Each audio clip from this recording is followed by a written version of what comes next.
Hi friends, दृष्टि classes में सभी व्यूवर्स का बहुत बहुत स्वागत है। यहाँ पर हम हिस्ट्री के चैप्टर को डिस्कशन करेंगे और हिस्ट्री के चैप्टर का नाम है सिंधु घाटी सभ्यता, जो आपके एग्ज़ाम के पॉइंट ऑफ व्यू की दृष्टि से बहुत ही ज़्यादा इंपॉर्टेंस है। आपके वनडे एग्ज़ाम के लिए भी और यूपीएससी, यूपीपीसीएस और स्टेट गवर्नमेंट एग्ज़ाम के लिए भी बहुत ही ज़्यादा इंपॉर्टेंस है। UP triple S C, UK triple S C और यूके पीसीएस एग्ज़ाम के लिए भी इम्पोर्टेंस चैप्टर है। तो आइए देखते हैं चैप्टर कौन सा है। चैप्टर है सिंधु घाटी सभ्यता और यहाँ पर हम लोग डिस्कशन करेंगे सिंधु घाटी सभ्यता के बारे में कि सिंधु घाटी सभ्यता है क्या। आइए जान देखते हैं। यहाँ पर प्राचीन कांस्ययुगीन भारतीय सभ्यता को ही सिंधु घाटी सभ्यता भी कहा जाता है। आपसे पूछा जा सकता है कि सिंधु घाटी सभ्यता किसको कहा जाता है, तो प्राचीन कांस्ययुगीन सभ्यता को ही भारतीय सभ्यता को ही सिंधु घाटी सभ्यता कहा जाता है। सिंधु घाटी सभ्यता के बारे में भी थोड़ा सा जान लेते हैं। 3300 ईसा पूर्व से लेकर 1700 ईसा पूर्व तक परिपक्व काल जो माना गया है, इसका 2550 ईसा पूर्व से लेकर के 1750 ईसा पूर्व तक माना गया है। विश्व की प्राचीन नदी घाटी सभ्यताओं में से एक प्रमुख सभ्यता है, जो मुख्य रूप से दक्षिण एशिया के उत्तर पश्चिमी क्षेत्र में, जो आज तक उत्तर पूर्व अफगानिस्तान, पाकिस्तान के उत्तर पश्चिमी और उत्तर भारत में फैली है। पश्चिमी मिस्र और मेसोपोटामिया की प्राचीन सभ्यता के साथ यह प्राचीन दुनिया की सभ्यताओं के 3 शुरुआती कालक्रमों में से एक थी और इन तीनों में से सबसे व्यापक तथा सबसे चर्चित थी। इनकी सबसे चर्चित भी थी और सबसे व्यापक भी थी। सम्मानित पत्रिका नेचर में प्रकाशित शोध के अनुसार यह सभ्यता कम से कम 8000 वर्ष पुरानी है। नेचर पत्रिका ने इसको कितने साल पुरानी बताया है? 8000 वर्ष पुरानी। यह हड़प्पा सभ्यता के नाम से भी जानी जाती है। इनकी सभ्यता का अन्य नाम क्या है? हड़प्पा सभ्यता भी है।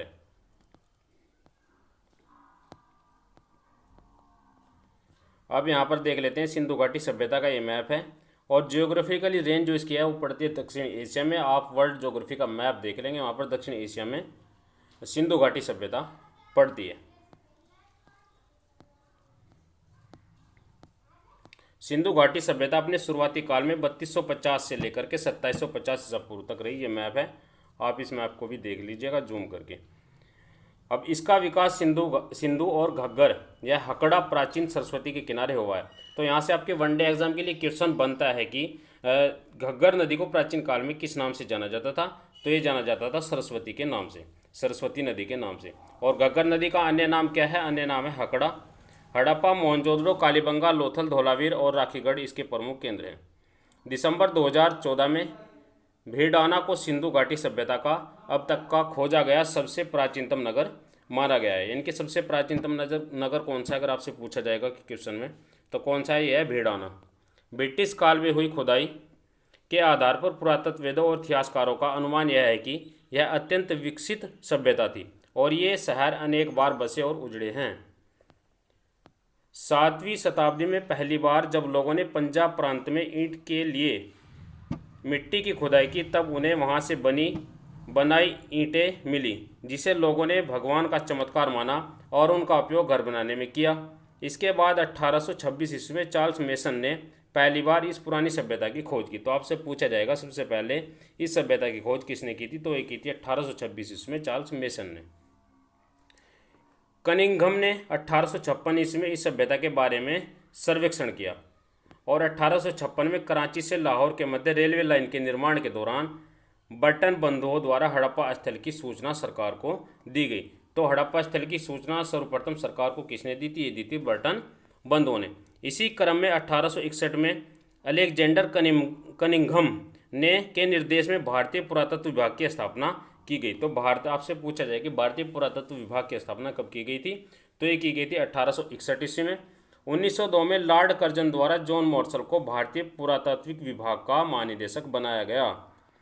फ्लिंट ने इस पुरानी सभ्यता के बारे में एक लेख लिखा है। 1921 में दयाराम साहनी ने हड़प्पा का उत्खनन किया। तो हड़प्पा सभ्यता की खोज भारत में किसने की थी? की थी दयाराम साहनी ने। आपसे पूछा जा सकता है। इस सभ्यता का नाम हड़प्पा सभ्यता रखा गया। वह दयाराम साहनी को इसका खोजकर्ता माना गया।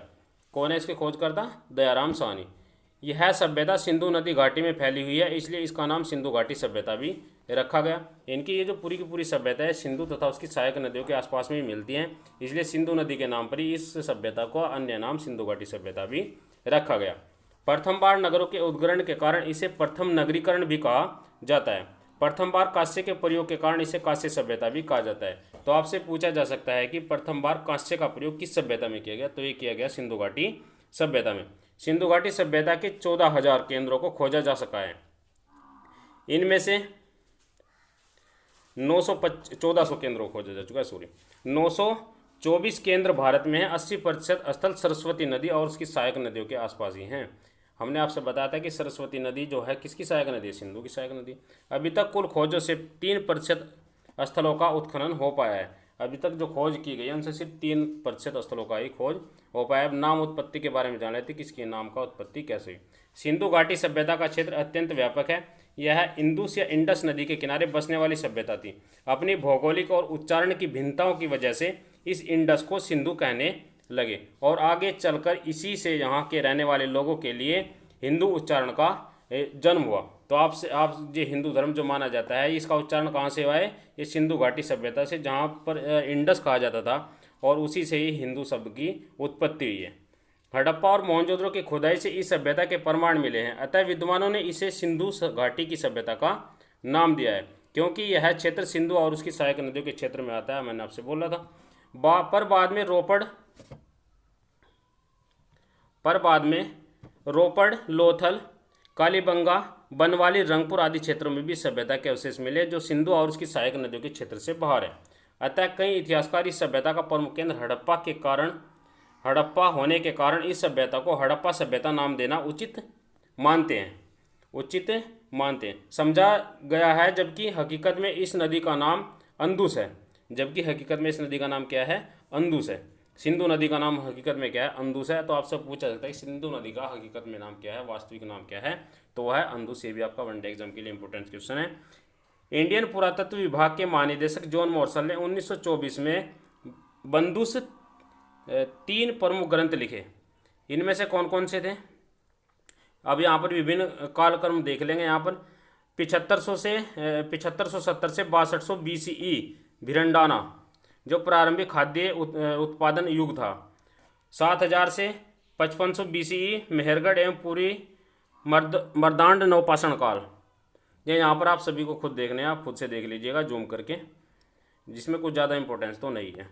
अब इसका विस्तृत अध्ययन हम यहाँ पर कर लेंगे। हड़प्पा संस्कृति के स्थल, यहाँ पर ये इसका मैप दिया गया है, जूम करके आप देख लेना कि हड़प्पा संस्कृति कहाँ पर विद्यमान थी। जो रेड हो रखा है, ये रेड जहाँ पर भी है ये सब हड़प्पा सभ्यता ही है।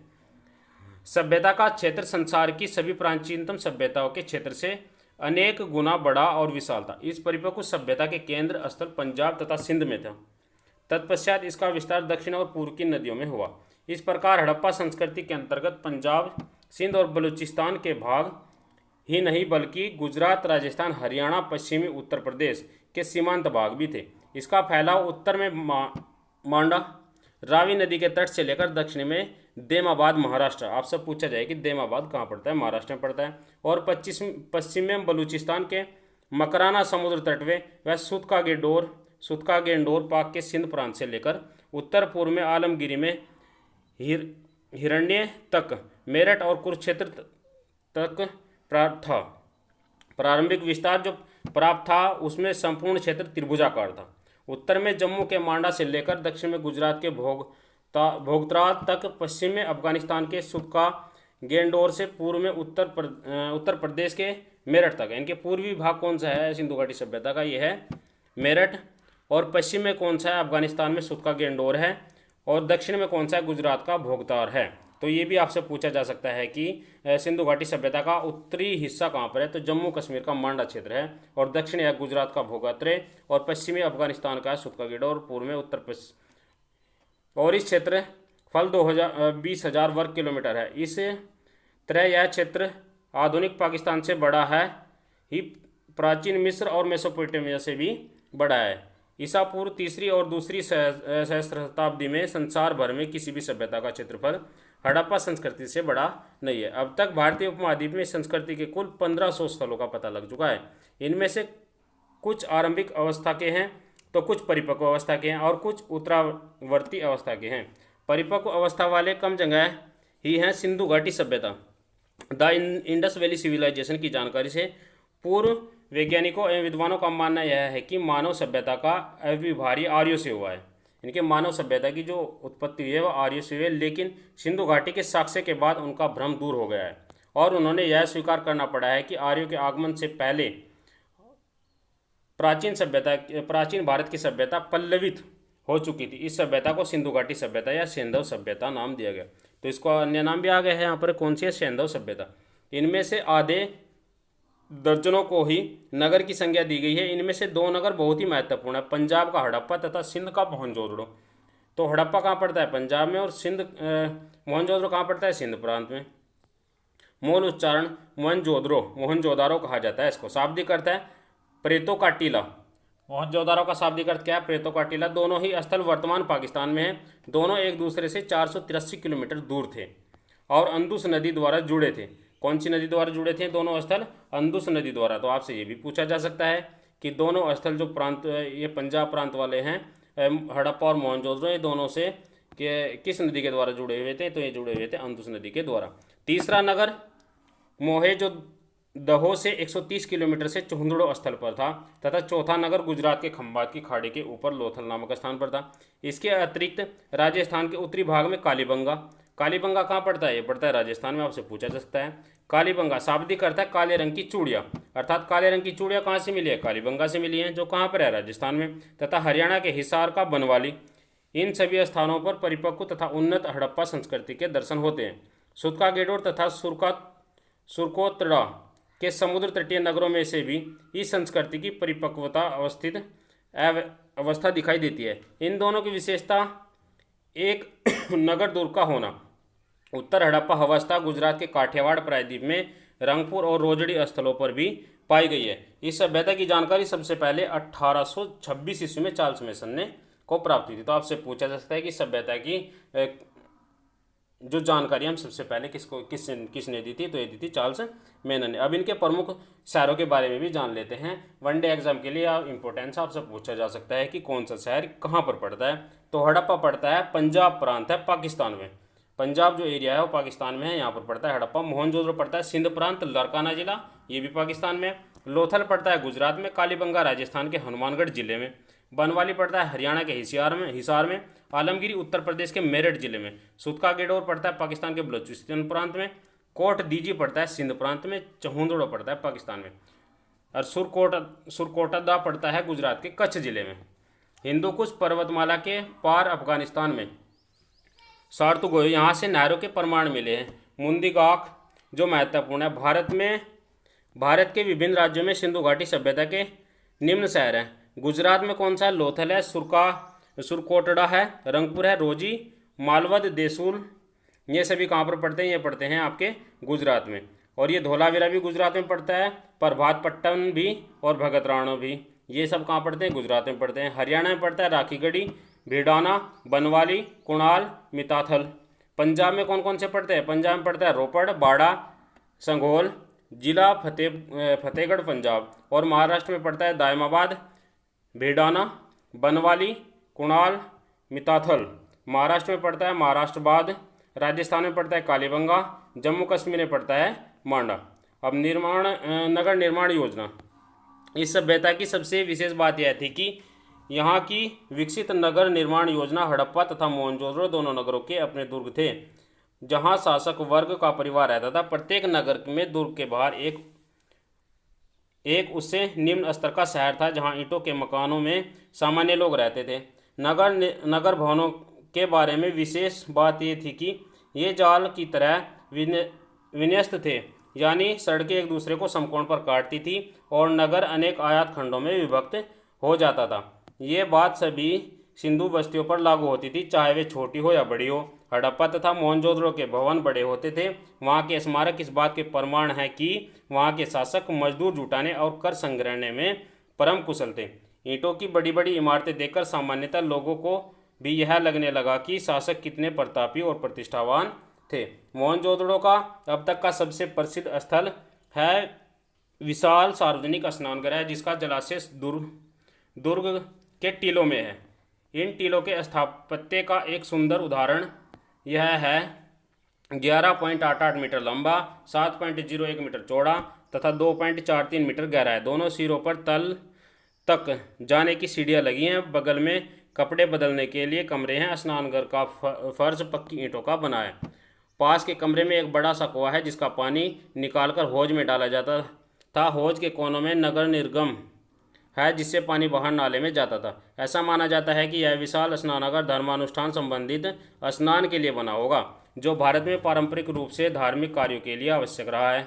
मोहनजोदड़ो की सबसे बड़ी संरचना अनाज रखने का कोठार, जो 45.71 मीटर लंबा और 15.23 मीटर चौड़ा है। हड़प्पा के दुर्ग में 6 कोठार मिले हैं जो ईंट के चबूतरे पर 2 पांतों में खड़े हैं। हर एक कोठार पर 15.23 मीटर लंबा तथा 6.09 मीटर चौड़ा है और नदी के किनारे से सब कुछ 1 मीटर की दूरी पर है। इन 12 इकाइयों का ताल क्षेत्र लगभग 838.12 मीटर वर्ग मीटर है, जो लगभग उतना ही होता है जितना मोहनजोदड़ो के कोठार का। हड़प्पा के कोठार के दक्षिण में खुला फर्श है और इस पर 2 कतारों में ईंट के वृत्ताकार चबूतरे बने हैं। फर्श की दरारों में गेहूं और जौ के दाने मिले। इससे प्रतीत होता है कि इन चबूतरों पर फसल की दवनी होती थी। हड़प्पा में 2 कमरे वाले बैरक भी मिले हैं जो शायद मजदूरों के रहने के लिए बनाए गए होंगे। कालीबंगा में भी नगर के दक्षिणी भाग में ईंटों के चबूतरे बने हैं जो शायद कोठारों के लिए बने होंगे। इस प्रकार यह स्पष्ट होता है कि कोठार हड़प्पा संस्कृति के अभिन्न अंग थे। हड़प्पा संस्कृति के नगरों में ईंट का इस्तेमाल एक विशेष बात है, क्योंकि इसी समय के मिस्र के भवनों में धूप में सूखी ईंट का प्रयोग भी हुआ है। समकालीन मेसोपोटामिया में पक्की ईंटों का प्रयोग मिलता है, पर इनमें इतने बड़े पैमाने पर नहीं जितना सिंधु घाटी सभ्यता में। मोहनजोदड़ो की जल निकास प्रणाली अद्भुत थी। लगभग हर नगर के हर छोटे या बड़े मकान में प्रांगण और स्नानागृह थे। कालीबंगा के अनेक घरों में अनेक कुएं थे। घरों के बाहर घरों का पानी बहाने सड़कों तक आता जाता, जहाँ इसके लिए नीचे मोर या नालियाँ बनाई थी। आर्थिक जीवन सिंधु घाटी सभ्यता की अर्थव्यवस्था कृषि प्रधान थी, किंतु व्यापार एवं पशुपालन भी प्रचलित था। तो आपसे पूछा जा सकता है कि सिंधु घाटी सभ्यता की अर्थव्यवस्था जो थी वो किस प्रकार की थी। कृषि प्रधान थी, लेकिन वहाँ पर पशुपालन और व्यापार भी किया जाता। कृषि एवं पशुपालन आज के मुकाबले सिंधु प्रदेश में पूर्व में बहुत उपजाऊ था। ईसा पूर्व 4वीं सदी में सिकंदर के एक इतिहासकार ने कहा था कि सिंध इस देश के उपजाऊ क्षेत्रों में गिना जाता है। इस काल में प्राकृतिक वनस्पति बहुत ही थी, जिसके कारण यहाँ अच्छी वर्षा होती थी। यहाँ के वनों से ईंटें पकाने और इमारत बनाने के लिए लकड़ी बड़े पैमाने पर इस्तेमाल में लाई गई, जिसके कारण धीरे धीरे वनों का विस्तार सिमट गया। सिंधु की उर्वरता का एक कारण सिंधु नदी से प्रतिवर्ष आने वाली बाढ़ भी थी।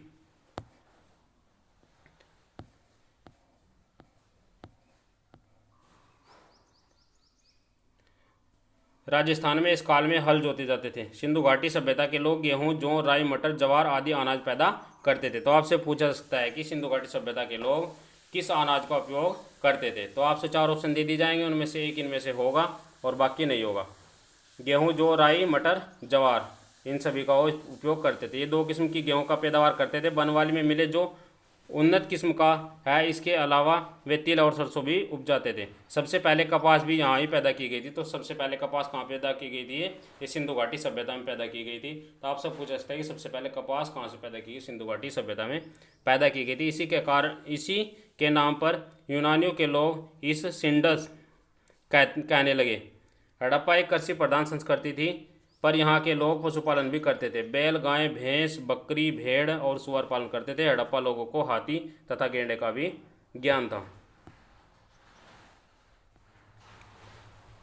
आपसे ये क्वेश्चन इंपॉर्टेंस बन गया, यहाँ पर देख सकते हैं आप। ये देखिए यहाँ पर घोड़े और लोहे की जानकारी नहीं थी। तो आपसे पूछा जा सकता है कि हड़प्पा सभ्यता के लोगों को किस जानवर की जानकारी नहीं थी? तो घोड़े और लोहे की जानकारी नहीं थी। हड़प्पा के लोग तांबा खेतड़ी राजस्थान से प्राप्त करते थे, वह सोना दक्षिणी भारत से प्राप्त करते थे। अभी यहाँ पर कोई ज़्यादा इम्पोर्टेंस नहीं है, ये सभी यहाँ पर आप देख लीजिएगा, बस यही है। यहाँ पर धार्मिक जीवन के बारे में थोड़ा देख लेते हैं। हड़प्पा में पक्की मिट्टी की स्त्री मूर्तिकाएँ बड़ी संख्या में मिली हैं। एक मूर्ति में स्त्री के गर्भ से निकलता एक पौधा दिखाया गया है। विद्वानों का मत है कि यह पृथ्वी देवी की प्रतिमा है और इसका निकट संबंध पौधों के जन्म और वृद्धि से रहा होगा। इसलिए मालूम होता है कि यहाँ के लोग धरती को उर्वरता की देवी समझते थे। उर्वरता की देवी किसको समझते थे? धरती को। और इसकी पूजा उसी तरह से करते थे जिस तरह मिस्र के लोग नील नदी की देवी आइसिस की। लेकिन प्राचीन मिस्र की तरह यहाँ का समाज भी मातृ प्रधान था। यानी कि प्रधान ये सिंधु घाटी सभ्यता में जो समाज था वो किस प्रकार था, मातृत्व प्रधान था। कुछ वैदिक सूत्रों में पृथ्वी माता की स्तुति है। धोलावीरा के दुर्ग में एक कुआं मिला है और उसके नीचे की तरफ सीढ़ियाँ हैं और इसमें एक खिड़की थी जहाँ दीपक जलाने के सबूत मिले हैं। उस कुएं में सरस्वती नदी का पानी आता था, तो शायद सिंधु घाटी के लोग उस कुएं के जरिए सरस्वती की पूजा भी करते थे। तो आपसे पूछ लिया जाएगा किस नदी की पूजा करते, तो वे लोग करते थे सरस्वती नदी की पूजा। सिंधु घाटी सभ्यता के नगरों में एक शिल्प पाया गया है जिसे में एक योगी का चित्र है, 3 या 4 मुख वाला है। कई विद्वान मानते हैं कि यह योगी शिव है। मेवाड़ जो कभी सिंधु घाटी सभ्यता की सीमा में था, वहाँ आज भी 4 मुख वाले शिव के अवतार एकलिंगनाथ की पूजा की जाती है। सिंधु घाटी सभ्यता के लोग अपने शवों को जलाया करते थे। मोहनजोदड़ो और हड़प्पा जैसे नगरों की आबादी करीब 50,000 थी, पर फिर भी वहाँ से केवल 100 के आसपास ही कब्रें मिली हैं, जो इस बात का स्थल और इशारा करती हैं कि वे शव जलाते थे। लोथल, कालीबंगा आदि जगहों पर हवन कुंड मिले हैं, जो कि उनके वैदिक होने का प्रमाण है। यहाँ स्वास्तिकता के चित्र भी मिले हैं। कुछ विद्वान द्वारा मानते हैं कि हिंदू धर्म द्रविड़ों का मूल धर्म था। हिंदू धर्म जो है किसका मूल धर्म था, ये द्रविड़ों का। और शिव द्रविड़ों के देवता थे जिन्हें आर्यों ने अपना लिया था। कुछ जैन और बौद्ध विद्वान यह भी मानते हैं कि सिंधु घाटी सभ्यता जैन या बौद्ध धर्म के थे, पर मुख्य धारा के इतिहासकारों ने यह बात नकार दी है और इसके अधिक प्रमाण भी नहीं है। बस इसमें इतना ही है। सभी व्यूवर्स का बहुत बहुत धन्यवाद। कृपया करके अगर चैप्टर आपके लिए हेल्पफुल हो तो कृपया लाइक, शेयर और कमेंट करना ना भूलें।